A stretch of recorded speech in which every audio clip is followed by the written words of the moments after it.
Welcome everyone, let's jump right in. Today, we're unpacking the incredibly dense, absolutely fascinating life story of a ruler who literally reshaped the Indian subcontinent. We're going to look right past the myths and dive straight into the historical facts to really understand the sheer scale of Akbar the Great's influence.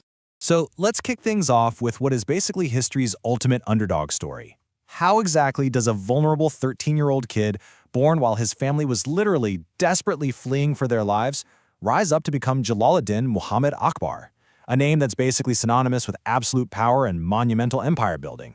I mean, it's just a staggering transformation.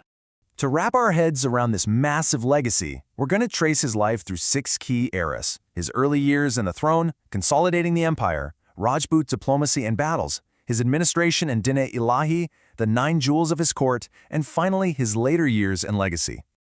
All right, starting us off with Section 1, Early Years and the Throne. Okay, so the timeline of his early youth was, well, total chaos from day one. His father, Humayun, had suffered this devastating defeat by the Afghan leader Sher Shah Suri.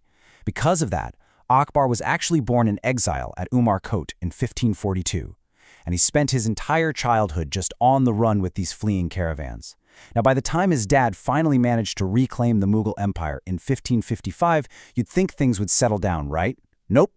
Just a year later, Humayun tragically dies after falling down the stairs of his library.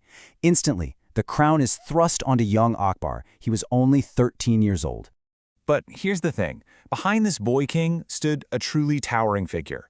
Picture this. You've got a vulnerable 13-year-old inheriting a totally fractured territory, and right beside him is Bayram Khan. They called him the Iron Man.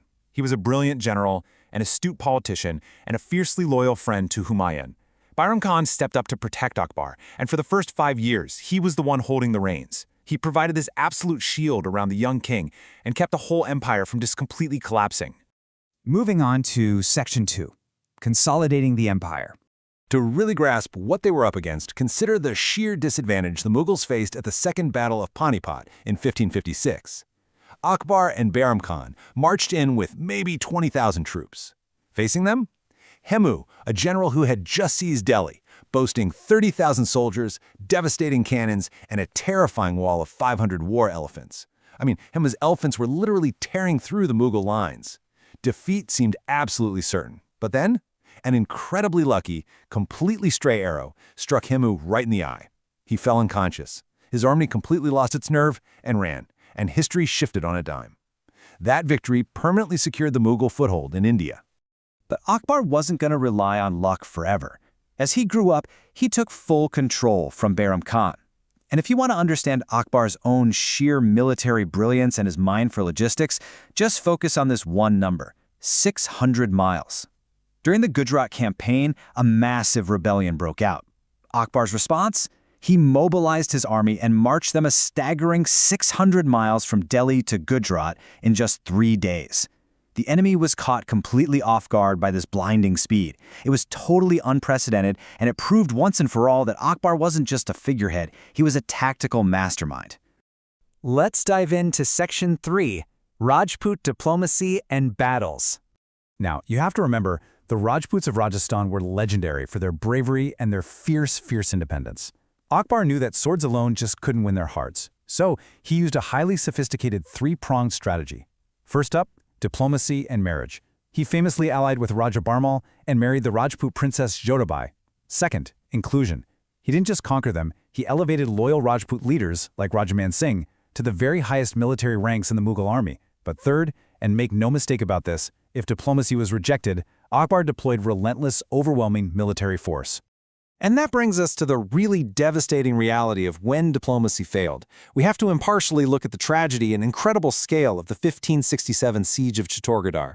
Akbar brought a massive force of 60,000 troops to besiege just 8,000 Rajput warriors who were holed up in a highly fortified mountain fort. For months, the Mughals just relentlessly attacked with cannons and explosives. When the fort finally, inevitably fell, the surviving Rajput women committed Jauhar, the incredibly solemn, tragic act of throwing themselves into the fire to avoid capture, while the men fought to their absolute final breath. It was a bloody victory, and it taught Akbar some profound lessons about Rajput honor. But the Rajput resistance, it continued fiercely. Take the famous Battle of Haldigati in 1576.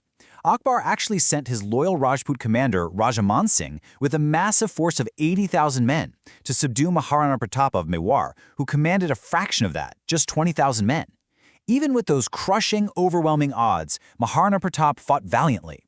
The Mughals won the field, sure, but Pratap survived, he escaped, and he famously continued his fierce resistance right from the mountains for years. He literally never bowed to Akbar. Moving into Section 4, Administration and Din-i Ilahi.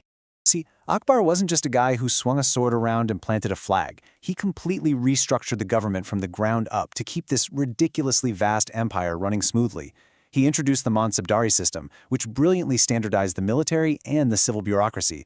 Literally every officer had a defined rank, salary, and a specific troop count they had to maintain.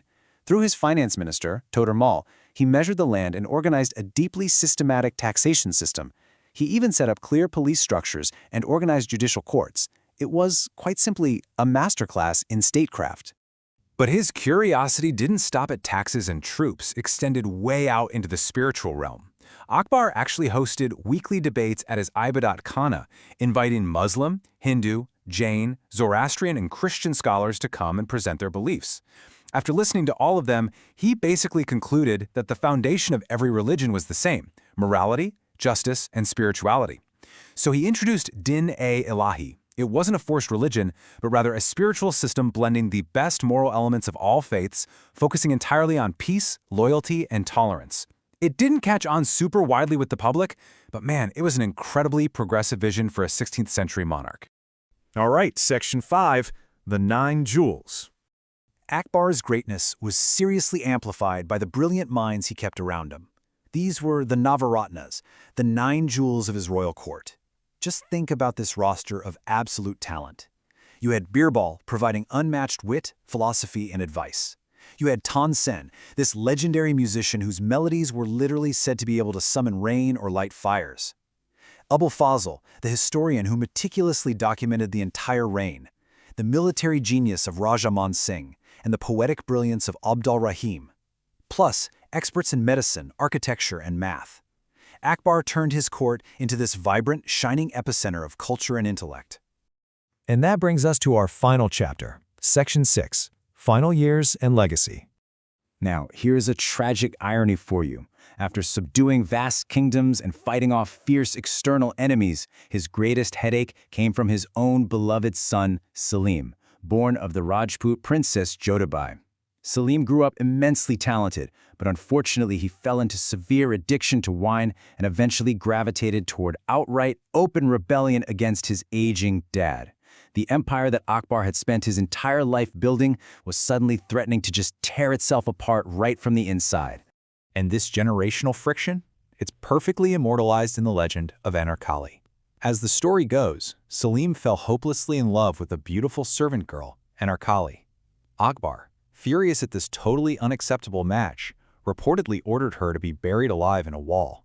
Now, look, while many historians firmly consider this specific event a myth, the legend itself has survived because it so perfectly symbolizes the intense, dramatic, and very real friction that existed between the rigid father and the rebellious son. In his final years, Akbar's physical health definitely declined, but his mental sharpness never faded. He kept up his strict daily routines, listening to poetry, running the state. Ultimately, Akbar knew that a divided royal family would instantly destroy the empire he'd built, so he set aside his personal anger and officially forgave his rebellious son. He named Salim, who we'd later know as Jahangir, as his official successor, effectively securing the whole Mughal future right before he passed away on October 27, 1605. And what a legacy he left behind. I mean, not only did he give us breathtaking monumental architecture like the city of Fatehpur Sikri and the mighty Agra fort, but he left an intellectual legacy that completely transcended his time. This quote just beautifully sums him up. The king who never read a book has today himself become a living book. Even though Akbar was famously illiterate, his unparalleled curiosity, his real quest for justice, and his deep administrative vision immortalized him in the pages of history.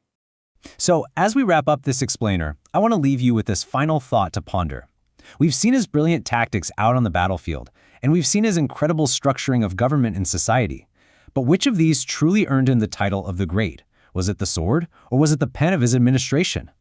Thank you so much for joining me today to explore this monumental life. I'd absolutely love to hear what you think, so please let us know your perspective in the comments below. Keep learning, and I'll see you in the next one.